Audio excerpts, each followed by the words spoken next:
Hi guys, on this presentation we're gonna go over the present tense of regular verbs. This is from chapter 2A and 2B. Let's get started. Now, verbs, as we have learned before when we were talking about your likes and dislikes, you learn about the infinitives. All verbs in Spanish will end in an infinitive.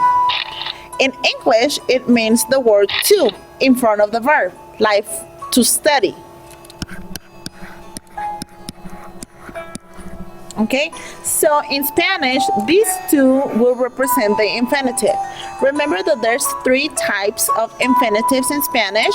Those are the AR, like if you're using the word nadar, which means to swim, or leer, which means to read, or escribir, which means to write.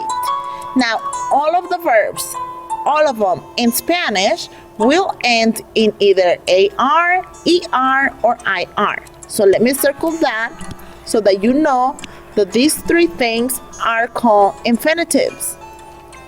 It's very important that you understand the infinitive form. Why? Because when we start conjugating, we need to change this right here.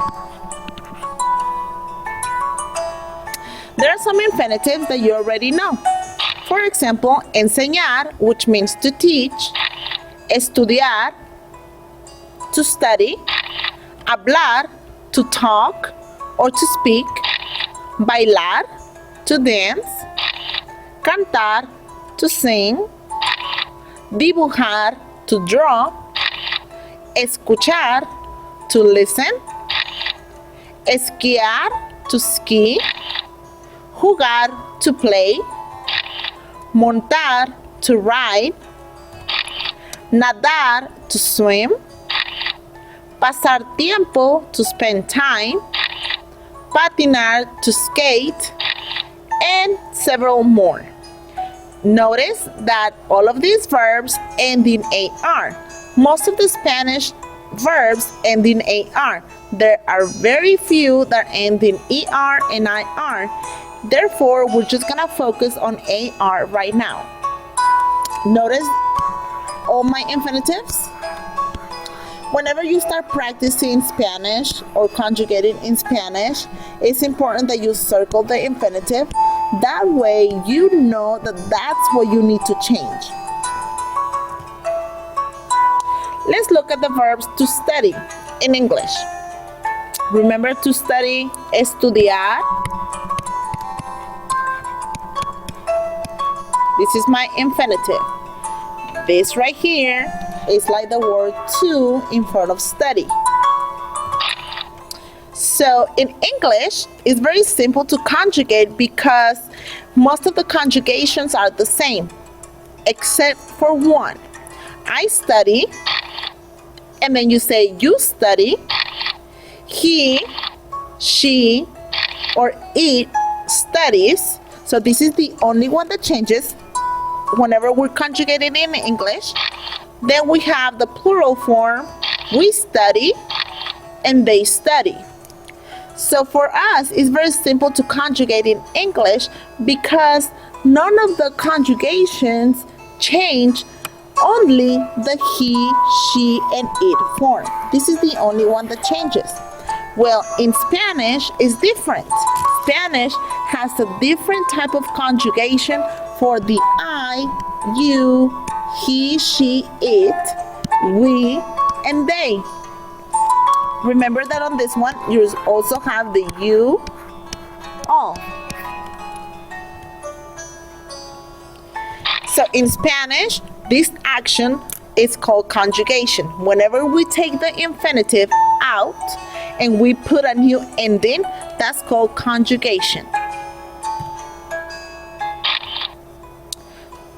And it says right here, to change an infinitive to a form that tells who is doing the action, we remove the AR and add the appropriate ending. So this is very important whenever you're learning Spanish. If you don't know how to conjugate, you're gonna get lost. Now we have the verb enseñar. Enseñar means to teach.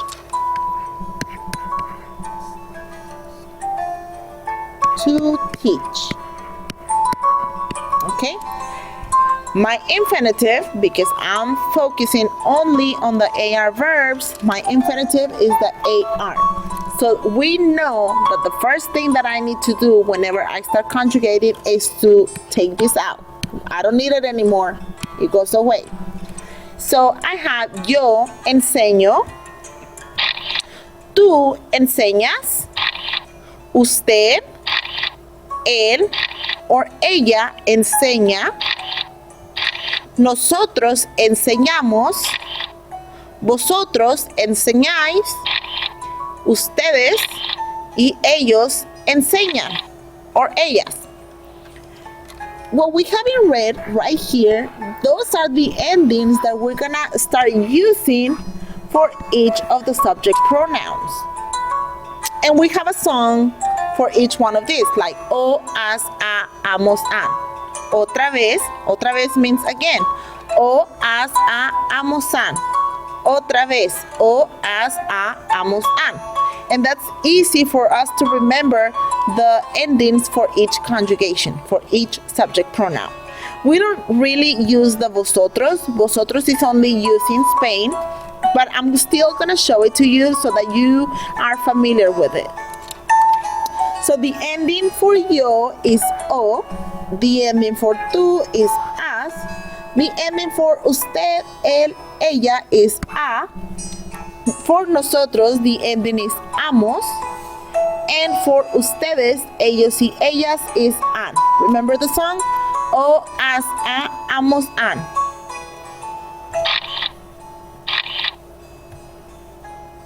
Now, if you want to make a sentence negative, like if I say, I don't study, then you're going to put a no before the verb. For example, yo no enseño la clase de álgebra. If I didn't have the word no, if I remove this, then it says, yo enseño la clase de álgebra. I teach algebra class. Okay? But because I have the no before the verb, now I'm making the sentence negative. Yo no enseño. And then in this case, the word no means don't. I don't teach the algebra class. So remember that if you want to make a sentence negative, you're going to place a no in front of the verb. So let's review this. Remember, an infinitive is the most basic form of a verb. In English, infinitives have the word to in front of them, like to talk. In Spanish, infinitives end in AR, ER, or IR. The largest number of Spanish, remember that most of the Spanish verbs end in AR. You have hablar, which means to talk, cantar, which means to sing. Now, to create the present tense of most of the verbs, we drop the infinitive, which is the AR, and we are left with the stem, which is, in this case, up and can't. After that, we start adding the verb endings. Remember the song?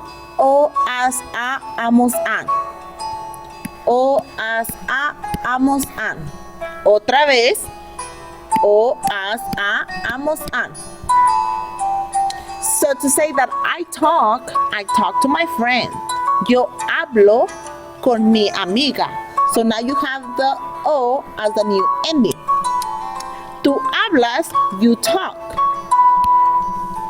Usted o él or ella habla. He, she, or you, talking to an adult, talk. Nosotros hablamos. We talk. And then ustedes, ellos, or ellas hablan. They talk. Now, because each of these subject pronouns have a different verb ending, it's not necessary to use the subject pronoun. So if you say yo hablo, this right here tells me who's doing the action. I already know if you say the word hablo, that tells me that you're the one doing the action. Therefore, you don't have to use the subject pronoun, because this right here will tell me that it is you who is doing the action. If you have the word hablas, this ending right here is telling me who's doing the action. So I don't necessarily need to write the subject pronoun. So in this case, if you look at the AS, you can tell me who's doing the action. Who? Look over here on the table, and then is tú. Tú hablas, you talk. You talk too much. Tú hablas mucho, or hablas mucho. Now this is section A of a guided practice, where we circle the ending of each verb.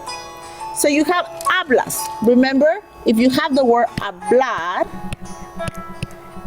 you take out the infinitive, and this right here is called your stem. Remember the endings o, as, a, amos, an. My song, o, as, a, amos, an. Otra vez, o, as, a, amos, an. Otra vez. So now, since you know the endings of each of the subject pronouns, then you can start circling over here. So on number 1, the ending is as. And then number 2, it will be o. And then number 3, it will be a. And so on. So you can pause the video and continue working on this. Now on section B, you look at the same list of verbs from part A, and you circle now the subject pronoun that matches each verb. So for example, here you have the AS, and you know that O is for I, for yo, tú, él, ella, usted, nosotros, ustedes, ellos or ellas. Now you know who's doing the action for these sentences. Hablas. Tú hablas, because the ending for tú is as. Nado, the ending is an o, so it's yo nado. For number 3 is canta, so my ending is an a, so the person doing the action is usted. So pause the video so you can finish all the way to number 10. Tomorrow in class, we're going to be using our subject pronouns with the ending of the present tense of regular verbs. So until tomorrow, make sure that you write notes. If there's something you didn't understand, write a question, and then tomorrow we can go over that. Adios.